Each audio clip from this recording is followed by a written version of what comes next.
Estimados participantes, bienvenidos al curso de Derecho de la Construcción. En esta primera sesión tenemos el grato honor de contar con la presencia virtual del doctor Ahmed Manjari, quien nos va a exponer el tema de Fundamentos del Derecho de la Construcción. El doctor Ahmed Manjari es abogado y máster en Derecho de la Empresa por la Pontificia Universidad Católica del Perú.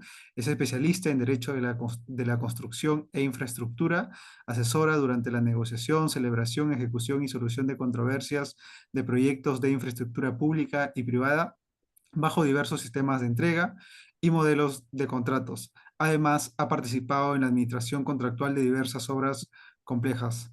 Estimado doctor Ahmed Manjari, a nombre de Biloyer, darle una cordial bienvenida y un enorme agradecimiento por haber aceptado la invitación de participar como ponente en este curso de Derecho de la Construcción. Estamos muy contentos por ello y estamos seguros de que será una sesión muy valiosa y provechosa para todos los participantes.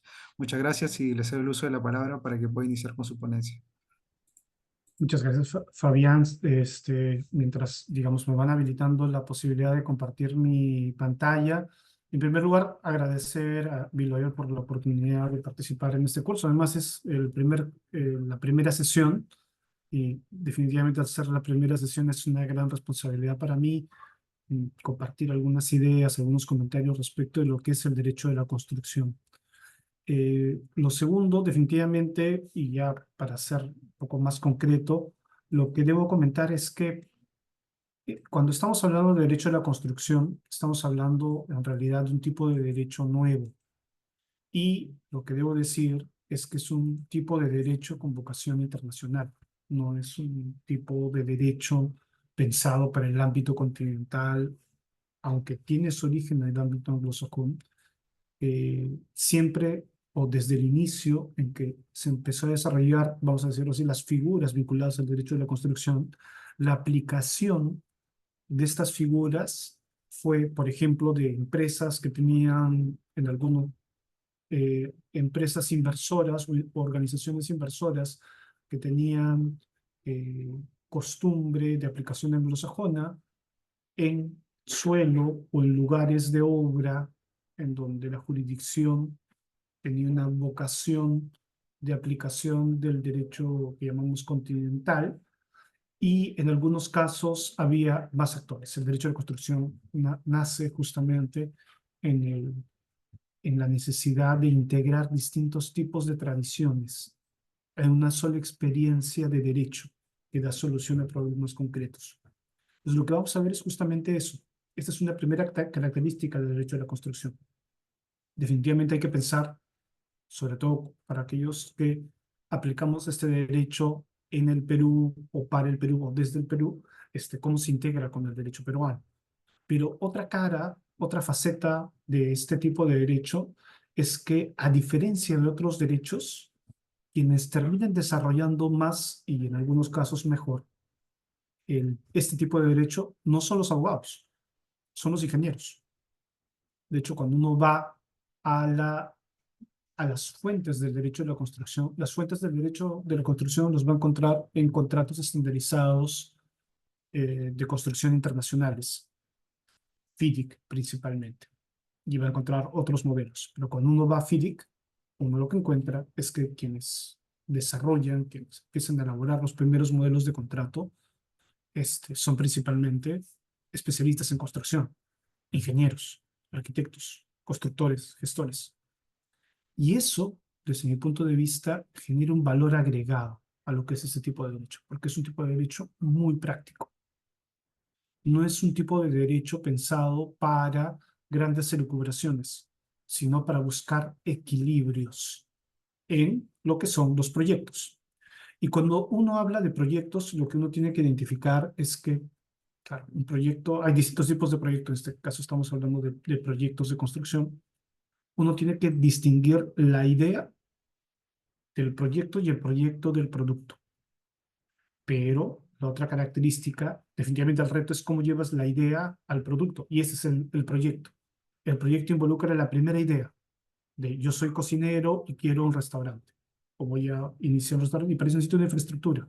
¿Y cómo implemento? Desde ese primer momento aparece el derecho de construcción. Hasta el momento posterior, inclusive, en que se va ya se tiene la infraestructura y lo que se necesita es empezar a adecuarlo. O, claro, ¿no? El gobernador regional lo que identifica es con su equipo, dadas las necesidades de la población, identifica la necesidad de desarrollar un colegio, el mismo procedimiento, cómo se lleva la idea al producto. Pero además, a diferencia de otros sistemas, cuando estamos hablando de proyectos de construcción, estamos hablando de experiencias en donde existen miles de micro decisiones en todo el proceso. Muchas veces participan miles de personas en el tiempo, a lo largo de varios días, decenas, centenas de días vinculadas al desarrollo de ese proyecto. Y cada día es clave, cada microdecisión tiene relevancia de cara a lo que es el derecho a la construcción y de cara a lo que necesita el proyecto. Esas, he ahí una característica fundamental de lo que es el proyecto. Y definitivamente, bajo esa concepción, lo que tenemos, nunca debemos perder de vista es el ciclo de vida del proyecto. Definitivamente, una cosa es ubicarnos en un eslabón vinculado. Voy a intentar.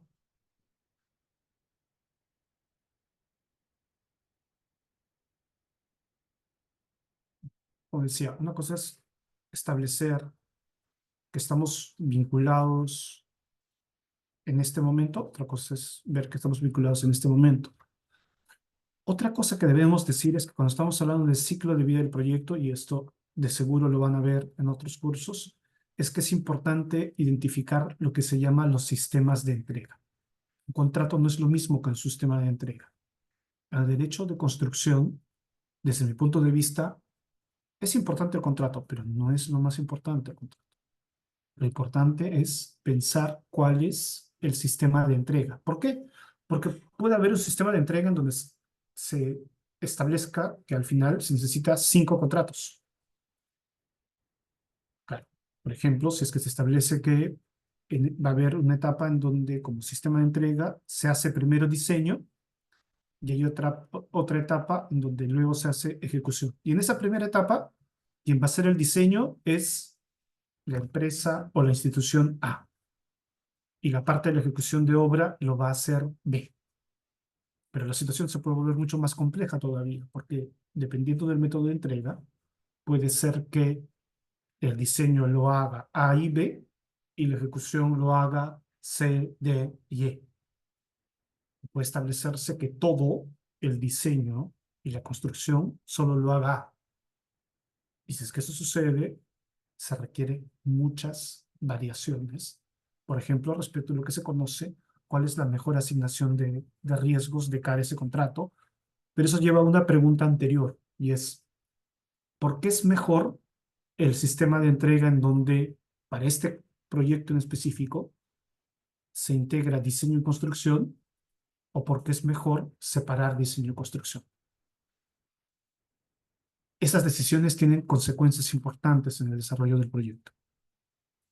Por ejemplo, en un caso, no voy a decir en cuál, porque lo van a ver en otras sesiones de seguro, si es que el propietario o el promotor lo que hace es establecer que necesita, es clave para él el tiempo, es decir, el proyecto tiene que estar sí o sí de acá a 8 meses. Probablemente bajo ese escenario va a elegir un método de entrega en donde va a priorizar el tiempo. Pero si eso sucede, automáticamente, naturalmente, y esto es como la ley de la gravedad, ¿no? No podemos ir en contra de la ley de la gravedad, ni siquiera probablemente en un mundo cuántico. Va a tener una consecuencia en términos de costo. Va a ser más costoso ese proyecto. Ahora, el promotor podrá decir, bueno, no me interesa tanto el tiempo, pero sí me interesa el costo. Entonces, probablemente hay que elegir otro método de entrega, en donde se va a priorizar el costo, pero va a tener un impacto el tiempo. ¿Se puede ambas cosas? Yo diría que no. Siempre se tiene que priorizar, siempre se tiene que tomar una decisión. Y en los proyectos en donde se busca por ejemplo, hacer que todo esté dentro de un tiempo y dentro de un costo, al final termina pasando como aquella camisa, sobre todo, que uno aquella camisa del colegio que uno se pone pensando que le va a dar, y uno respira hondo, se empieza a botonar y entra la camisa, pero luego empieza a salir un rollito por un lado, se desabotona el botón por otro lado, y eso mismo pasa cuando el método de entrega es mal elegido. En función de eso, lo que termina pasando es que todo se va desbalanceando: costo, plazo, alcance. Y eso lleva a la siguiente consideración, que es el ABC del derecho de la construcción. Cuando ustedes piensen en derecho de la construcción, siempre tienen que identificar en ese método de entrega, en ese contrato, número uno, cuál es el alcance. Vinculado a ese alcance, cuál es el tiempo. Olvídense en este momento, por favor, les pido, de las nomenclaturas del contrato, lo que dice el Código Civil, lo que dice la Ley de Contrataciones. Para esta parte no es relevante. Utilicemos estos conceptos. Finalmente, este es un curso, o esta sesión es un curso de Fundamentos de Derecho de la Construcción, y lo primero que uno tiene que hacer para aprender algo es desaprender lo que ya trae. Así que les pido que olviden los conceptos que traen. Lo primero que uno tiene que saber es el alcance. Y en función de eso, ¿cuál es el tiempo necesario para que yo ejecute ese proyecto en función de ese alcance? Por ejemplo, colegio. Yo quiero un colegio. ¿Y ese colegio para cuántas personas? 800 personas. Bueno, dependiendo del tipo de colegio, dependiendo de sus características, dependiendo de las metas, hay algunas fórmulas, hay algunas lógicas de cómo hacer un colegio. Dependiendo en qué momento estoy, ese alcance me va a llevar automáticamente a una proyección de tiempo. Es que uno aplica una técnica de gestión de proyecto, técnica de ingeniería de gestión de proyecto. Y por otro lado, me va a llevar a una proyección de costos. Pero hay técnicas para esto. ¿Y qué sucede? Cuando uno tiene el alcance, proyección de tiempo y costo, uno tiene una interacción entre esos tres conceptos. A eso por ahora vamos a llamar línea base. Cualquier cambio en el alcance afecta el tiempo y el costo. Cualquier cambio en el costo afecta el tiempo y el alcance. Cualquier afectación en el tiempo afecta el alcance y el costo. Automáticamente, naturalmente. El contrato puede establecer algunas condiciones para que eso no se refleje en términos de impacto a una de las partes, pero el proyecto va a sufrir un impacto, aunque el propietario no pague al contratista o aunque el contratista no reclame a- al contratante. Cualquier variación genera cambio, automáticamente, naturalmente. Para aterrizar aún más estos conceptos, pongamos el ejemplo, y voy a usar las láminas de un ingeniero, Luis Ruiz, en adelante. Primero, alcance, ¿correcto? Piensen en una carretera, cualquier carretera. Claro, uno ve bonita la carretera con las linecitas, con la señalética, pero hay ingeniería detrás, hay un proceso. Imaginemos que es una carretera vinculado a llevar un punto a otro por 20 kilómetros.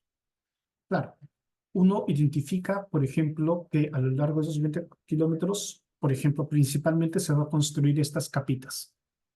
Uno tiene el terreno natural, uno hace mejoramiento de suelos, hay una capita que se llama subbase, hay otra capita que se llama base, hay otra capita que se llama concreto asfáltico. Este es algo básico, puede cambiar, pero vamos a asumir que es así.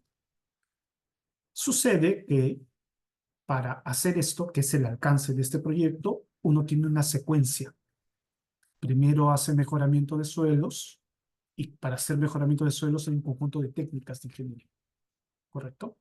Y requiere tiempo, hay unos rendimientos. Uno necesita determinado tipo de material, determinado tipo de equipo, determinado tipo de mano de obra, ¿correcto?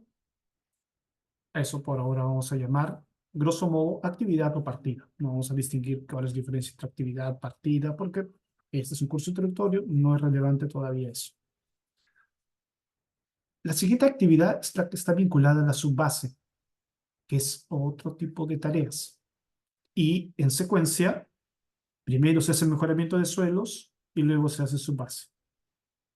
Pero me han indicado que primero hagan la subbase y luego el mejoramiento de suelos. Y bueno, yo te diré que eso no es posible. En principio, técnicamente, no es posible. Entonces uno tiene que seguir esa secuencia. Claro, lo que uno puede hacer es que uno avanza un tramo del mejoramiento de suelos y el equipo del mejoramiento de suelos pasa a un siguiente tramo y viene el equipo que va a hacer su base y así sucesiva y progresivamente, ¿correcto? Luego viene otro equipo que va a hacer base, otro equipo que va a hacer concreto asfáltico hasta el fin de la obra. Claro, a esto hay que agregar otras actividades que necesita una carretera, pero obras de arte, señalética, limpieza, varias cosas más. Pero estamos yendo a lo esencial. Este es el contenido principal del alcance. Definitivamente, esto puesto en detalle implica que uno lo va a ver así. Cuando vean un cronograma, cuando ven un calendario, lo primero que tienen que hacer es no asustarse. Lo que uno tiene que hacer es encontrar el sentido a ese cronograma o a esos planos. Intentar entender, visualizar y preguntar. Sobre todo aquellos que somos abogados, necesitamos preguntar y aprender mucho para entender qué significa cada uno de estos conceptos. Y lo que van a ver es que hay una etapa de movilización y desmovilización, ¿correcto? ¿Qué es eso? ¿Qué es eso, Ahmed? ¿Cómo se come? Estamos hablando de qué tipo de movilización. Bueno, sucede que para ejecutar cada una de estas actividades tú necesitas equipos, maquinarias, mano de obra, ¿correcto? Y probablemente necesitas hasta un campamento. Eso es movilizar ese equipo al lugar de la obra. Y hay también desmovilización, pero eso se da al final del proyecto.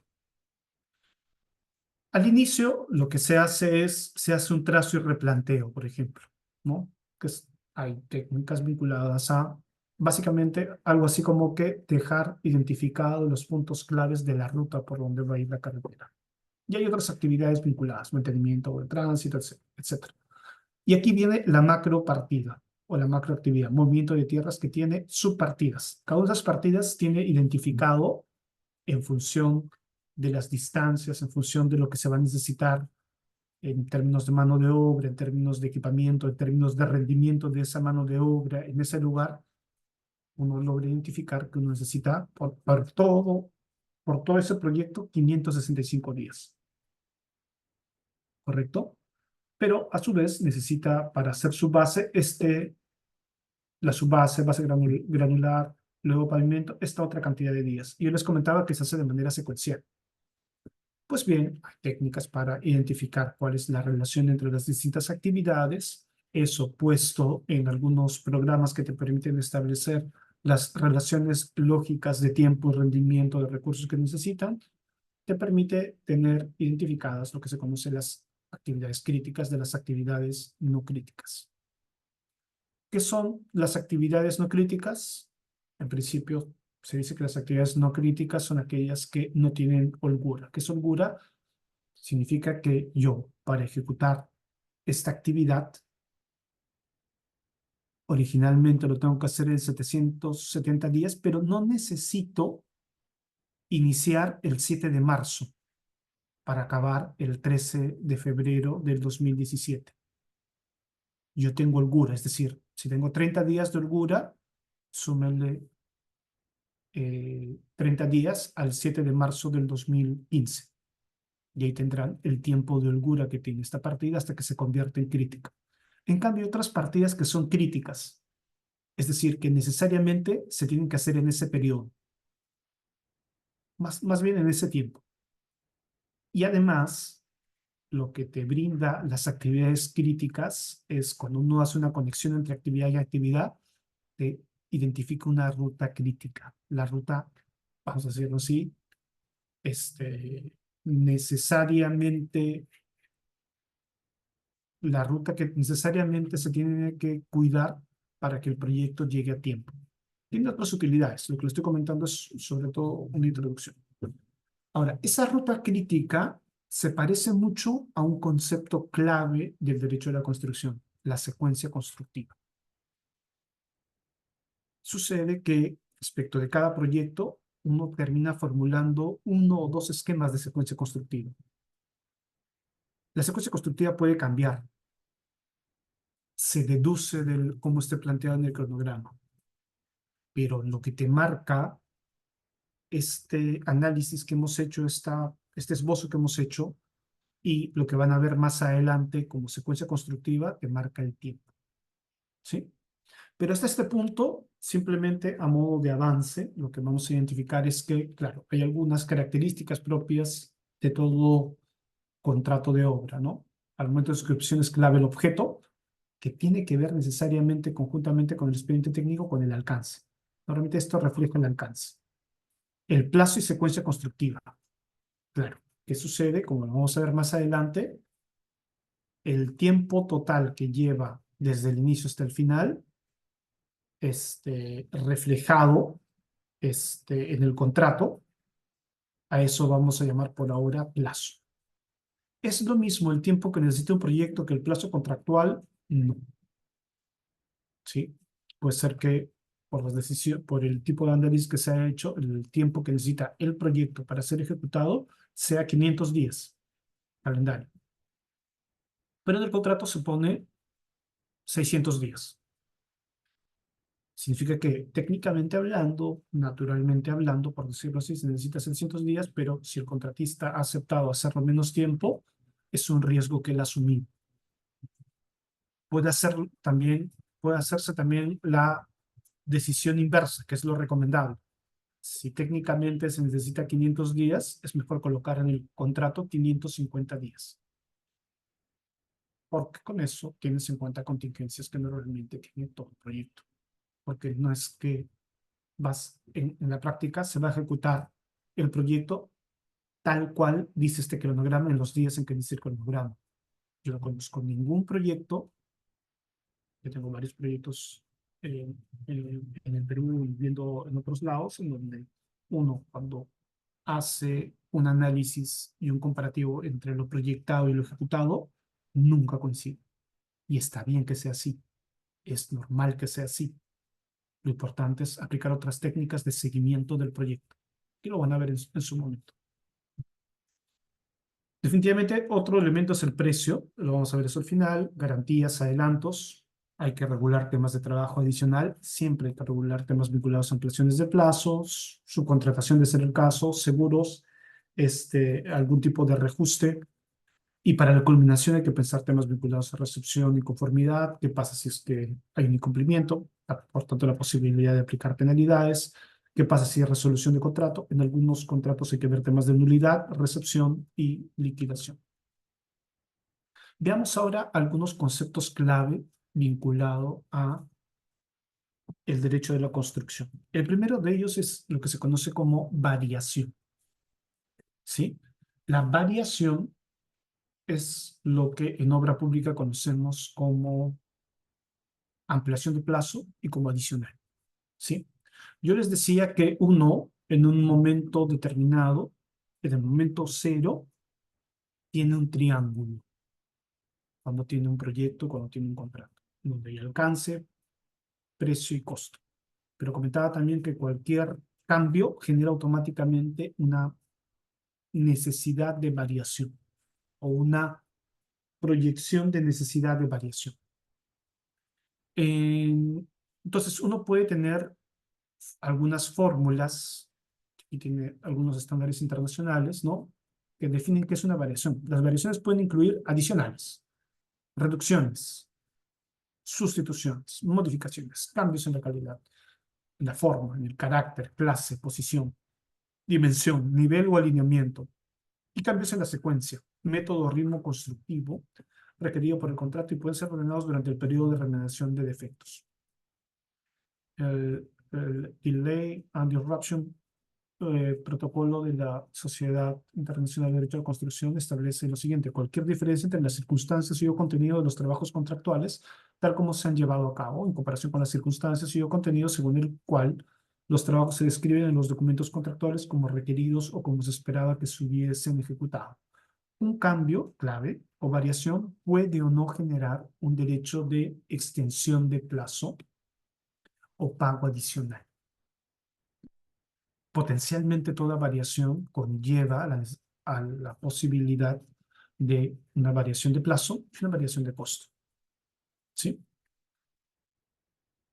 Esta noción me gusta mucho, que son las variaciones, entonces son cambios en la obra o en los trabajos necesarios para llevarla a cabo o en las condiciones en que se ejecuta el contrato, que implican una alteración cuya naturaleza modifica de hecho el contrato y exigen por tanto ser incorporados por las partes o por un tercero en defecto del acuerdo entre ellas al instrumento contractual. Significa modificación válida del contrato, ¿sí? Producto de la celebración del contrato o de un negocio jurídico. Alteración de la línea base del alcance de los trabajos a cargo del contratista en aspectos vinculados a cantidad de trabajo, calidad, especificaciones, secuencia constructiva, entre otros. Noten que cualquier cambio, incluso la secuencia constructiva, yo les comentaba que dependiendo de lo que acá tengamos, uno tiene identificado una secuencia constructiva, ¿no? La secuencia constructiva, imaginemos acá, es hacer esto en trenes de trabajo de oriente o de este a oeste, para poner un ejemplo.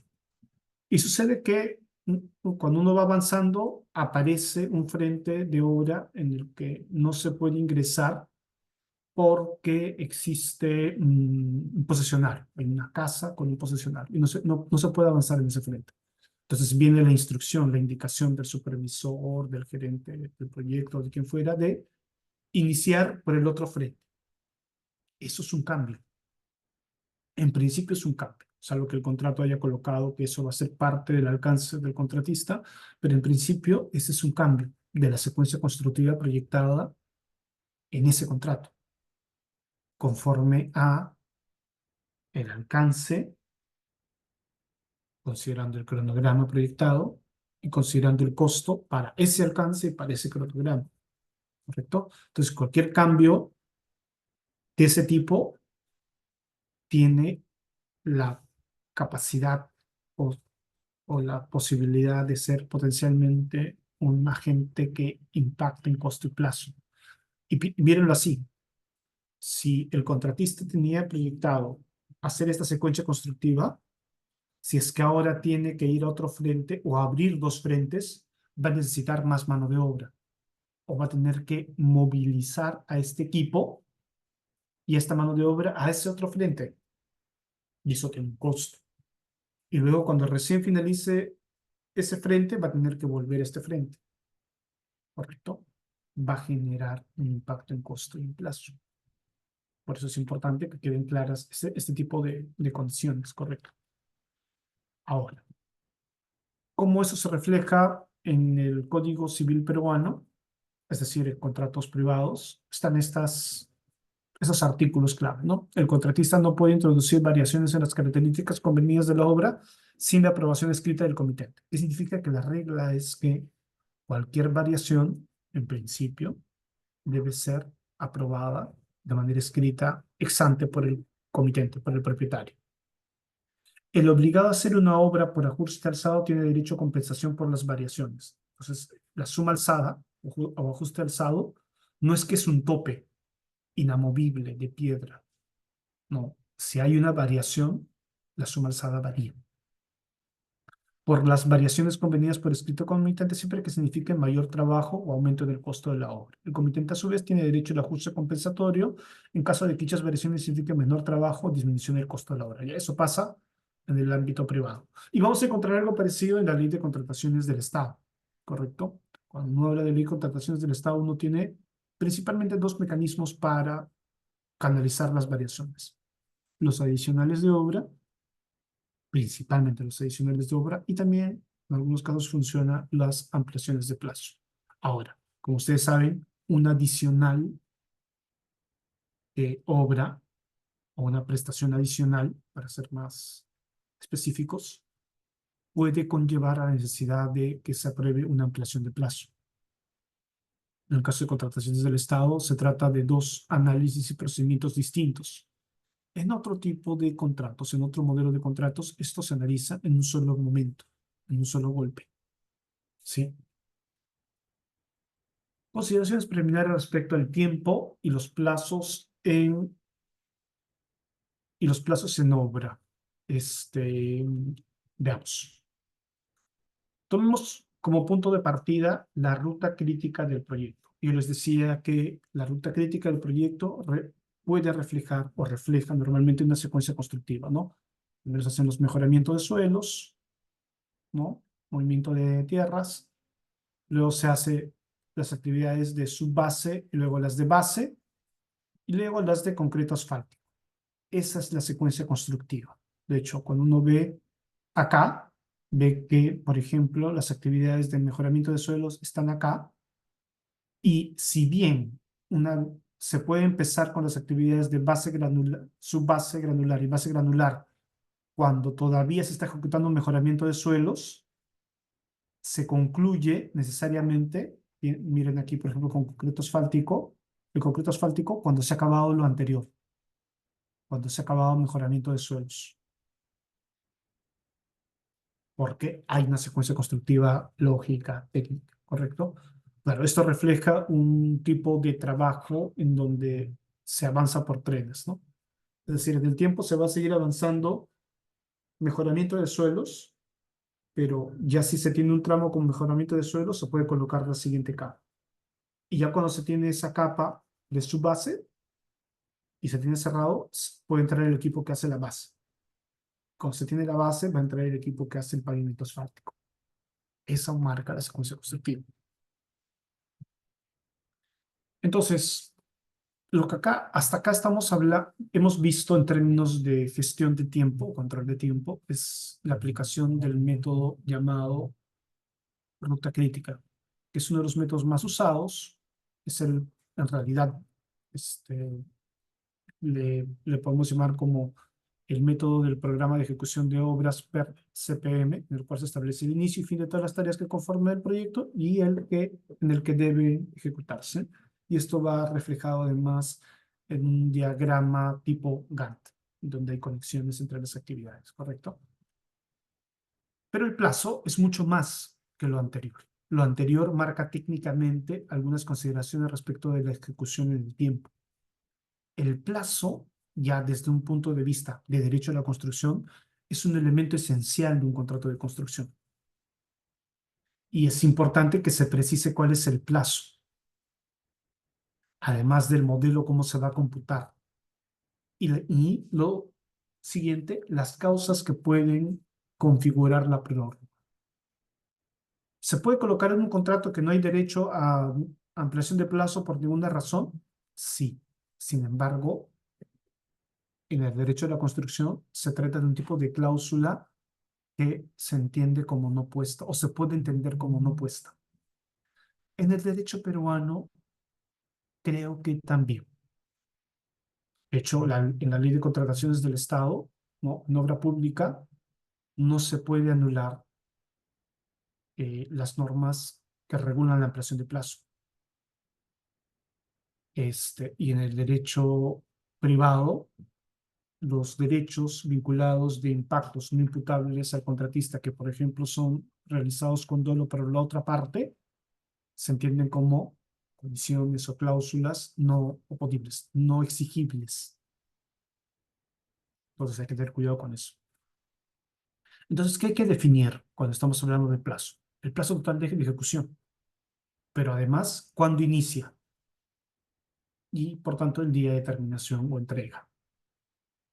Importante lo que digo, porque se puede colocar el plazo de ejecución, pero no necesariamente se sabe cuándo inicia, porque una cosa es el plazo del contrato y otra cosa es el plazo de ejecución de la obra. El contrato puede estar vigente acá, pero el plazo de la ejecución de la obra puede empezar acá, cuando se cumplan algunas condiciones. ¿Correcto? Puede haber también hitos intermedios para medir el ritmo de ejecución o avance de los trabajos, plazos de garantía, entre otros. Hay varios plazos en un contrato, pero uno es el principal, el hito de terminación, el día de terminación de la ejecución del proyecto. Les había adelantado que una condición natural a todo contrato de este tipo es el hecho que se espera, se asume que va a haber siempre ampliaciones de plazo, ¿correcto? Este, las ampliaciones de plazo son un remedio ante la ocurrencia de retrasos no imputables al contratista y que afectan la ruta crítica del proyecto de ejecución de la obra vigente al momento de la solicitud de ampliación de plazo. ¿Sí? Remedio porque, primero, el fenómeno. Todo lo que genera retraso en la ejecución de la obra, algunos van a discutir si lo que se retrasa es el periodo de ejecución de la obra o la potencialidad de modificar el término de plazo. Hay temas sutiles ahí de análisis, pero no. Lo importante aquí es que sea porque hay un fenómeno que genera retraso en la ejecución de algunas actividades. Voy a ponerlo así. O mejor voy a ponerlo, creo que no está. Puede haber varios supuestos de retraso o varios supuestos de afectación con potencialidad de tener impacto en plazo. Un supuesto es que en un frente de obra, ¿correcto? Se dé un paro o se encuentre un fenómeno geológico que impida avanzar. Pues probablemente lo que va a pasar es que estas actividades son las que van a ser afectadas. Hay proyectos en los que, si es que estas actividades son afectadas, puede ser que otras sí puedan seguir siendo ejecutadas. Pero el solo hecho de que estas actividades sean impactadas, no se pueden ejecutar, puede generar un impacto respecto del fin de la obra. O puede que no. ¿Cuándo no? Cuando estas partidas tienen lo que les decía antes, básicamente holgura, ¿no? Bueno, lo que les decía antes, lo que está en azulito, ¿no? Si es que, por ejemplo, se genera un impacto a estas actividades y dentro de la holgura, en principio no hay un impacto en plazo. Pero si hay una afectación a actividades o partidas que están en ruta crítica o partidas críticas, en principio sí hay una afectación en plazo. Ahora bien, cuando uno se encuentra acá,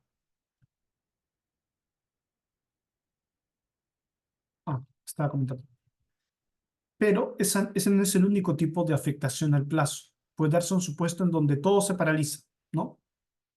Un paro regional, no se va a obra. O viene la municipalidad y paraliza la obra, se paraliza todo.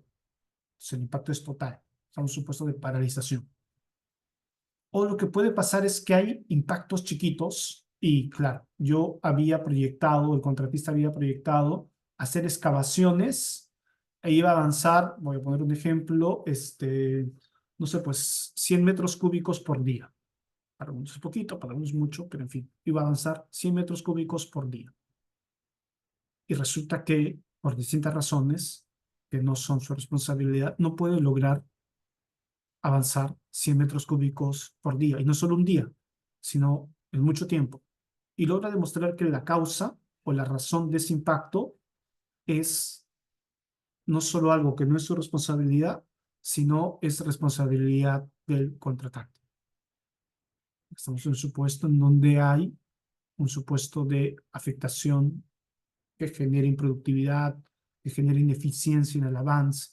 Es un tipo de retraso también. Más difícil de analizar, más difícil de identificar, inclusive. Claro, entonces frente a eso, qué es lo que plantea el derecho de la construcción? El beneficio de una ampliación de plazo para el contratista es que le exime de responsabilidad por daños y perjuicios por retraso durante cualquier periodo anterior a la fecha de finalización del contrato prorrogado y permite la reprogramación de las obras hasta su finalización.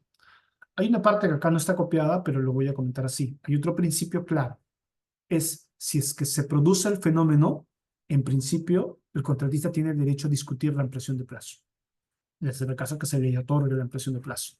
Aunque no esté puesto en el contrato, porque se trata de una lógica o un principio de equilibrio del contrato para lograr mantener el triángulo de hierro que les comentaba al inicio, ¿no? En el Código Civil, ¿cómo está reflejado eso? Claro, hay varias maneras de identificar. Una es que La obligación se extingue si la prestación no se ejecuta por causa no imputable al deudor. Si la causa es temporal, el deudor no es responsable por el retardo mientras ello perdure.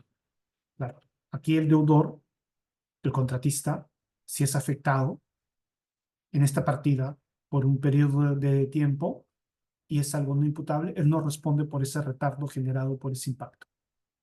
Es decir, tiene derecho a que se le reconozca la extensión de plazo vinculado a ese retardo.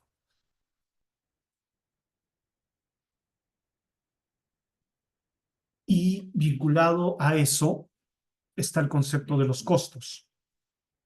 Y para simplificar, hay costos directos y hay costos indirectos. ¿Cuáles son los costos directos? Cuando uno analiza los subcomponentes va a encontrar mano de obra, materiales y equipos. Los directos están estrechamente vinculados a lo que se necesita para ejecutar directamente esto. De hecho, cuando uno desagrega cada una de esas actividades respecto a la ejecución, uno va a encontrar justamente ese detalle, ¿no? Para hacer esto necesito 2 peones. Para hacer esta otra actividad necesito 3 peones y determinado equipo y determinado material, arena y agua, o cemento, depende del tipo de actividad, o asfalto. O sea, necesita materiales, mano de obra, materiales y equipos. Esto tiene un costo. Se considera directos porque están estrechamente vinculados a la ejecución de la obra. Pero hay otro tipo de costos que se llama indirectos. Por ejemplo, ¿cuáles son? Y a eso llamamos gastos generales, ¿correcto? Gastos generales. Y hay gastos generales variables y hay gastos generales fijos. ¿Cuál es un gasto general variable? Que está vinculado al tiempo. Entonces, claro, un ejemplo de gasto general variable es ¿correcto? Es el residente de obra. El residente de obra está integrado a una actividad, es decir, yo necesito como recurso el residente para ejecutar excavación. No, no directamente. Pero yo necesito en la obra al residente de modo permanente, en principio, para que se pueda ejecutar técnicamente, así y así como el residente a los otros profesionales. Ese es un concepto de gasto general variable vinculado al tiempo, que no está vinculado directamente a la ejecución de una actividad, sino a la obra en su conjunto. Lo mismo uno puede decir de otros conceptos, vigilantes. ¿El vigilante construye, hace algo? No, pero para que el proyecto tenga los niveles de seguridad adecuados se necesita vigilante. El costo de las cartas fianza. ¿El costo de carta fianza construye algo? No construye nada, pero es un concepto que se necesita para concretizar y viabilizar algunas condiciones del contrato y está en función del tiempo. Pero así como existe ese tipo de conceptos, existen otro tipo de conceptos que se pagan una vez o pocas veces en el tiempo, al inicio, al final o en algún momento clave. Por ejemplo, equipo de comunicación, necesito celulares, ¿no? O otro equipo de comunicación. O por ejemplo, necesito este, un campamento con camas, espacios para la dispersión, etcétera, ¿no? Se invierte una sola vez en ese concepto al inicio y otro al final cuando se desmantela, ¿correcto? Entonces estamos hablando aquí de ese tipo de conceptos. Entonces, cuando hay un impacto en plazo, es decir, cuando el hito final necesariamente se mueve en 5 días, automáticamente esos 5 días traen consigo la proyección o la necesidad, depende de cómo lo quieran proyectar, de que se reconozcan gastos generales, variables, tal vez algunos directos. ¿Por qué? Porque tengo que tener al residente durante ese periodo adicional de tiempo. Pero no solo eso, si es que se me ha impactado acá y de una actividad crítica, probablemente he tenido equipo parado. El contratista ha tenido equipo parado y por tanto se le tiene que reconocer ese equipo parado. Es que significa que esa afectación no era su responsabilidad. Y ahí van identificando algunos conceptos que normalmente se reclaman cuando se discuten ampliaciones de plazo. Entonces, este, estos son costos derivados o vinculados o que pueden ser afectados por una ampliación de plazo, ¿no? La utilidad también, que es un concepto de la estructura de costos. Otro concepto clave, el precio. Y aquí hay distintos planteamientos, distintos sistemas de precio, ¿sí? Aquí comparto tres, pero voy a luego enfocarme a solo dos. Hay uno que tiene que ver una lógica de precio fijo, hay otro sistema de precio vinculado a tiempo y materiales, hay otro que está vinculado a costo reembolsado. Esto sé que lo van a ver con más detenimiento. Un tipo de precio fijo es el suma alzado, ¿sí?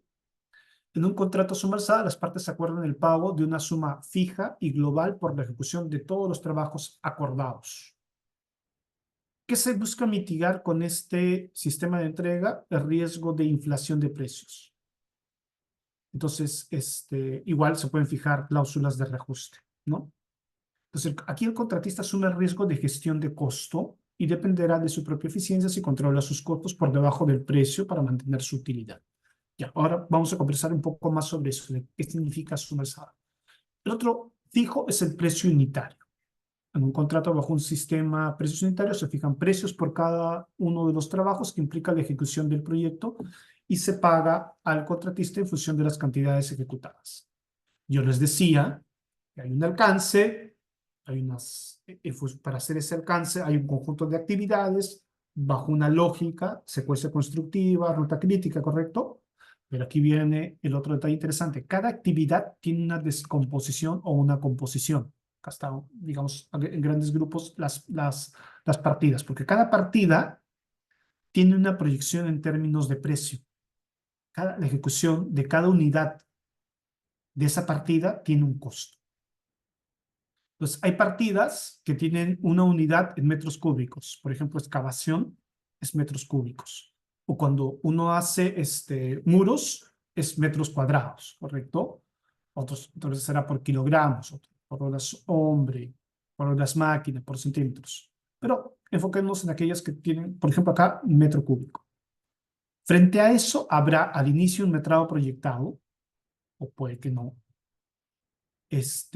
pero cuando se ejecuta uno tiene un metrado. Y cada unidad de medida de la partida tiene un precio unitario. Todo, suma alzada también, en principio, ¿correcto?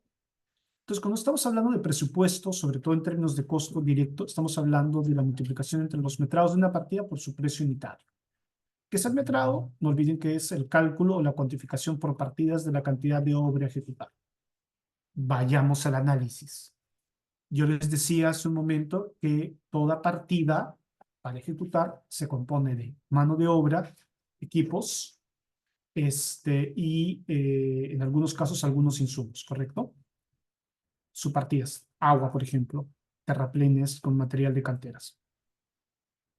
Cuando uno hace el detallado de una actividad, en esta cosa plataforma para excavación de pilotes, uno va a encontrar que uno necesita, por ejemplo, una cuadrilla, es decir, un capataz, un oficial y dos peones.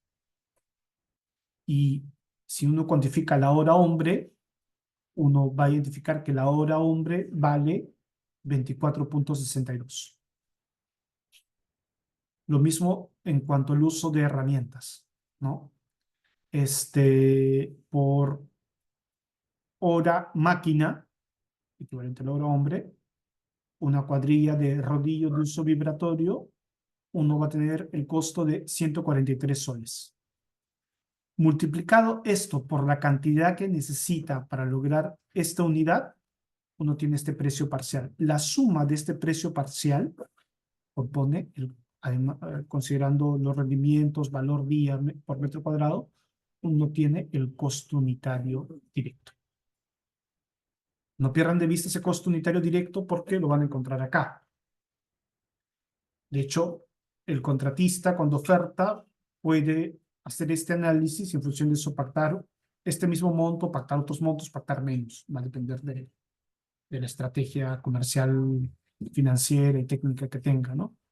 Pero uno lo que hace es termina pactando precios específicos de cara a cada partida. Entonces, cuando uno tiene movilización y desmovilización de equipos, uno tiene un precio fijo vinculado a movilización y desmovilización del equipo, y uno tiene la unidad.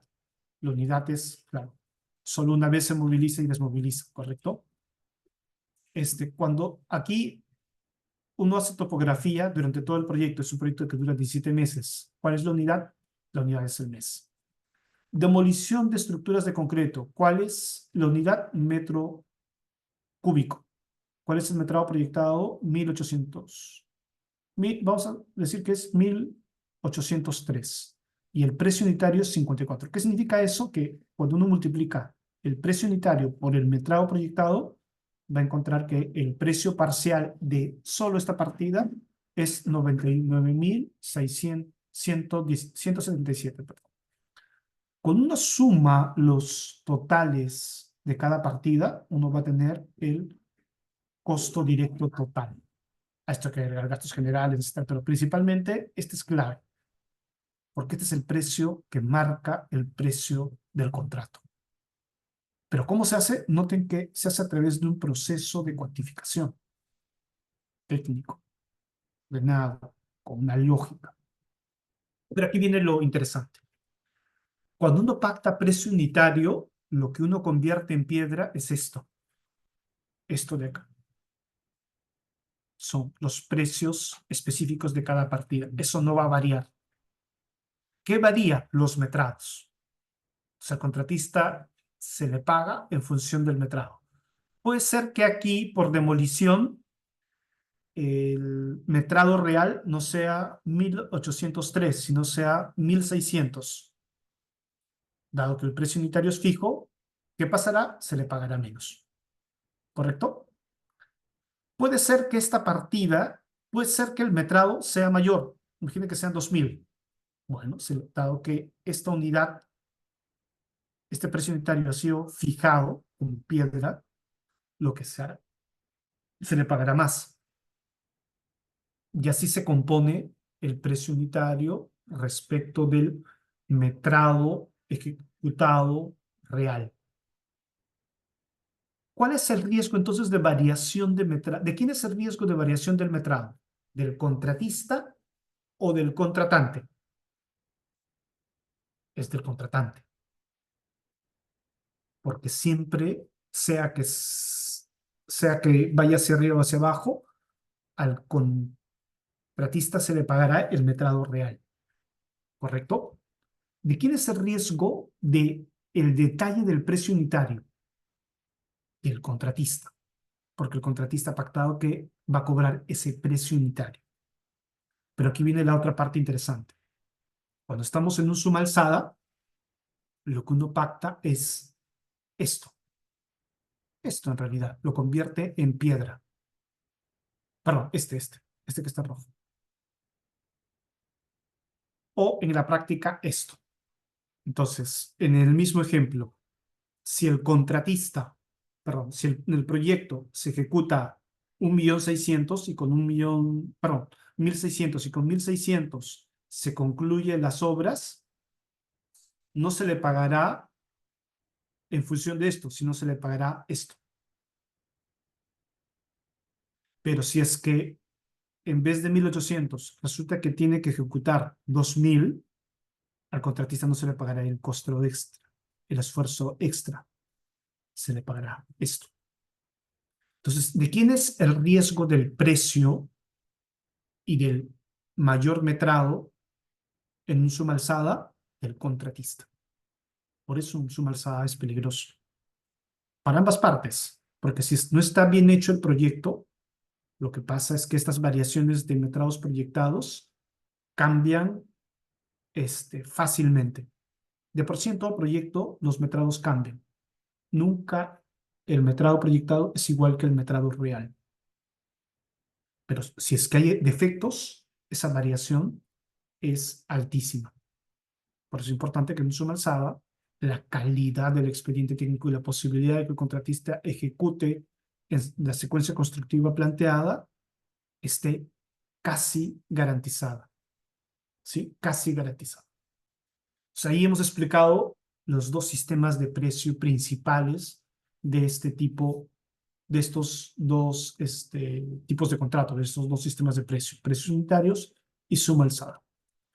Muy bien, habiendo dicho esto, algo que debo comentarles es que hasta este punto lo que hemos visto, y esa es la principal idea que quiero que se lleve, es que nunca hay que perder de vista en todo contrato, obra, hay que identificar cuál es el alcance, cuáles son las condiciones de tiempo y cuáles son las condiciones de costo y cuál es la interacción entre estos conceptos. Cualquier variación en cada uno de estos conceptos impacta el todo. A esto se llama triángulo de hierro en project management, en gestión de proyectos de construcción. Esto necesariamente tiene que estar reflejado además en las condiciones del contrato. Muy bien, habiendo concluido, nada, quedo atento por un tiempo puntual, prudencial, a las preguntas que considere. Gracias nuevamente por la oportunidad.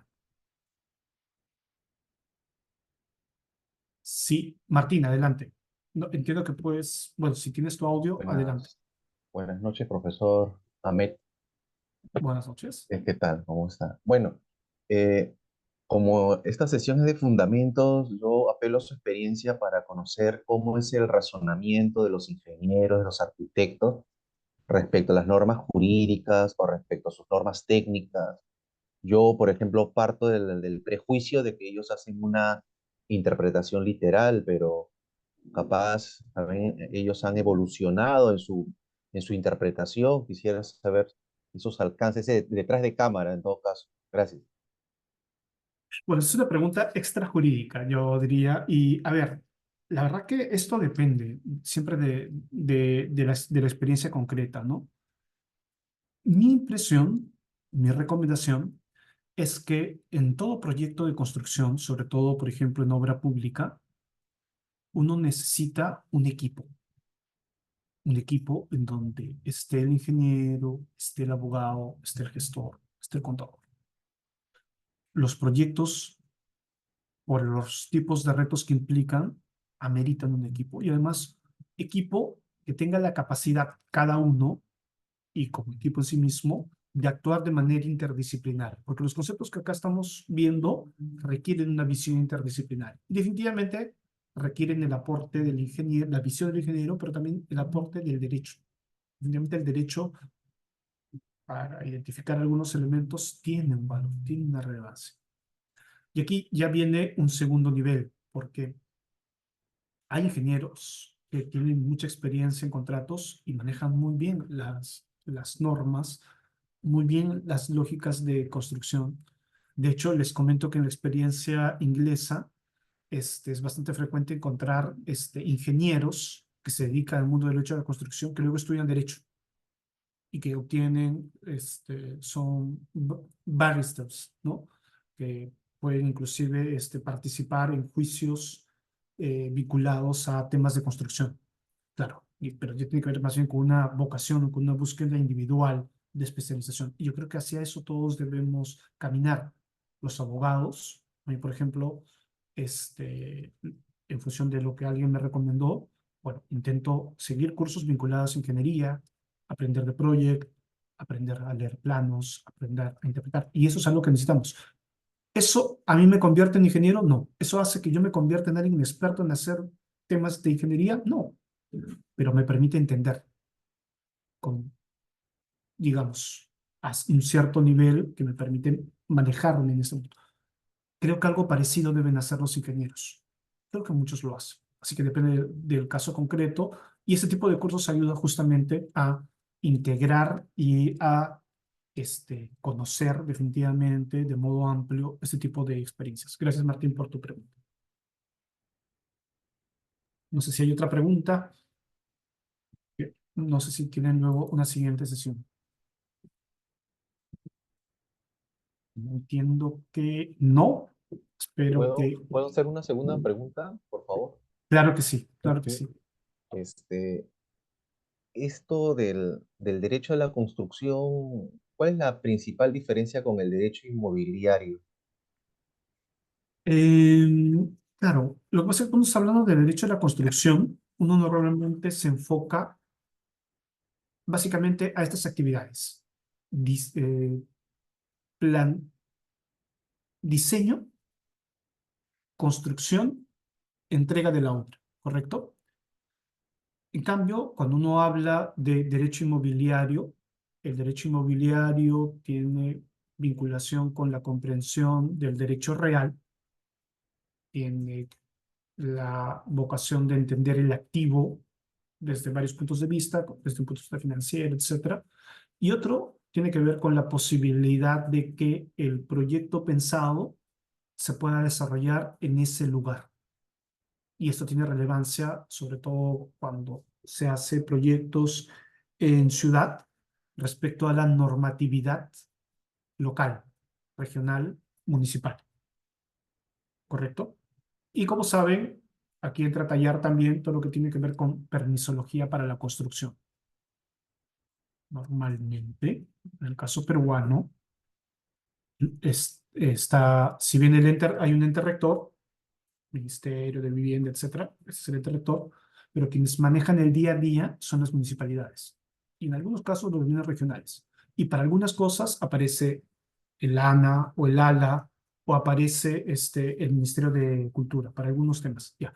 Ese mundo es manejado por el derecho inmobiliario, ¿correcto? En cambio, el mundo del derecho de construcción está más vinculado a diseño y construcción. Hay momentos en que se encuentra. Y es bastante común encontrar abogados que manejan ambos mundos. Yo, por ejemplo, no manejo tanto el mundo inmobiliario porque creo que para manejarlo uno tiene que comprender, sobre todo en el Perú, cómo se manejan las municipalidades. ¿Correcto? Tiene un enfoque específico, ¿no? Ni siquiera es derecho administrativo, ¿no? Por eso es un tipo de derecho muy especializado. Que tiene que ver con derecho municipal, derecho contractual, algunos temas de derecho constitucional y derecho administrativo también, ¿no? Sí, eso. Gracias, Martín. Gracias, profesor. Profesor, buenas noches. Yo tendría una pregunta, si se pudiera. Sí, y por un tema de tiempo, Juan va a ser la última pregunta. Adelante. Yo De voy a acuerdo, decir. si bien el tema es la introducción al derecho de la construcción, pero tengo una pregunta ya más enfocada a los dispute boards, ¿no? Que están ahora en boga en el Perú, tanto para los FIDIC, para los NEC. Comentarle que me desempeño en un contrato NEC, opción F, entonces tengo la oportunidad de ver las decisiones de los adjudicadores, pero me sorprende gratamente o capaz ingrata, ¿no? Ya espérate su opinión, que las decisiones que ellos emiten son bien laxas, tanto para las Mm, decisiones finales o para pronunciarse sobre medidas cautelares o provisionales, como se le llama, ¿no? Entonces, quisiera saber cuál es su punto de vista al respecto y si ha tenido o si comparte, ¿no? esta posición de que la decisión, en este caso una provisional, por ejemplo, para no aplicar penalidades o en todo caso un pago anticipado, se fundamente en 2 páginas como máximo. Muchas gracias. Claro, con todo gusto. Aquí depende un poco de las tradiciones y otro tanto de la cultura de los dispute boards. Eh, eh, Claro, la cultura originaria de los dispute boards está vinculada al ámbito técnico, del ámbito anglosajón principalmente, y ahí tuvo su principal desarrollo. Y definitivamente parte de la cultura está más vinculada, vamos a decirlo así, a la experiencia de la oralidad más que a la experiencia de lo escrito, y vinculado a eso, a la experiencia, en el caso del dispute board, a todo el acompañamiento que un dispute board da en el proyecto, en el día a día, en las reuniones, visitas a la obra y momentos clave. Y lo que se entiende cuando un dispute board emite algún tipo de pronunciamiento, lo hace utilizando esa información. Entonces, él no necesariamente necesita reflejar el detalle de ese tipo de comunicaciones vez a vez en su decisión. Correcto. Esa es la cultura. Sin embargo, como sucede a nivel de arbitraje y como sucede en otros ámbitos, la integración entre el mundo anglosajón y el mundo más continental, las experiencias peruanas, por ejemplo, que tienen un gran peso y van a tener una gran relevancia y ya lo tienen en el ámbito de los dispute board, estamos innovando. Yo creo que en el ámbito del dispute, a veces para bien, a veces para mal. Pero creo que una característica va a ser que lo que va a necesariamente pasar es que las decisiones mm, trasladen a lo escrito lo que normalmente un dispute board lo tiene como supuesto o lo tiene en el ámbito oral. ¿Qué significa eso? Que a la larga va a terminar pasando, como ya está pasando, que las decisiones, pronunciamientos van a tener mayor contenido escrito. ¿Sí? Veo eso mal, veo bien, la verdad que es un tema cultural. Lo cultural, para mí, visto desde un ámbito externo, tiene aspectos positivos y aspectos negativos. Tiene un valor que exista más contenido en lo escrito, desde el punto de vista positivo, sí, porque permite identificar cuál es el razonamiento específico del decisor, ¿correcto? Y además, probablemente aquí vamos a tener una discusión jurídica mucho más interesante vinculada a lo que es el estándar de motivación en el Perú para los que solucionan de manera heterocompositiva. Es una gran discusión. Si alguien quiere hacer una tesis sobre eso, es una tesis maravillosa. Lo puede hacer. Pero es un tema para investigar, correcto. Ahora bien, ¿qué cosa tiene ese tipo de decisiones específicas? La practicidad, sin perder de vista contenido ni fuerza. Para una decisión, como dices, en 2 hojas, puede estar muy bien contenida, muy bien fundamentada y además puede tener la convicción del adjudicador, amparado en su experiencia, en el conocimiento que ha tenido de ese proyecto. Incluso esas 2 hojas, en la práctica, pueden tener mucho más valor con la decisión de una medida cautelar de un árbitro que solo ha leído, que no ha visto, y ha escrito 50 páginas. Puede tener mucho más valor en términos de convicción. ¿Sí? Pero es importante, desde mi punto de vista, lograr equilibrios. Bueno, Juan, con eso espero haber resuelto tu pregunta y, habiendo dicho eso, ahora sí me toca ir a otra actividad también académica, lamentablemente, pero les deseo mucho éxito. Como saben, hay grandes docentes que van a compartir con ustedes experiencias, conocimientos. Profundicen eso y sigamos aprendiendo y haciendo un mejor derecho de la construcción desde el Perú. Importante la innovación desde el Perú, importante el liderazgo que tenemos que tener como peruanos en el ámbito del derecho de construcción internacional. Bueno, nos estamos viendo. Gracias. Muchas Muchas gracias, gracias, muchas doctor, gracias. por compartir su conocimiento, su tiempo con todos nosotros. Ha sido algo muy valioso. Eh, Gracias por la excelente ponencia, doctor. Esperamos que en una nueva oportunidad vuelva a aceptar una invitación de Biloyer. Para nosotros siempre será un gusto, un honor contar con usted, doctor. Buenas Con todo noches. gusto. Muchísimas gracias. Buenas noches. Gracias.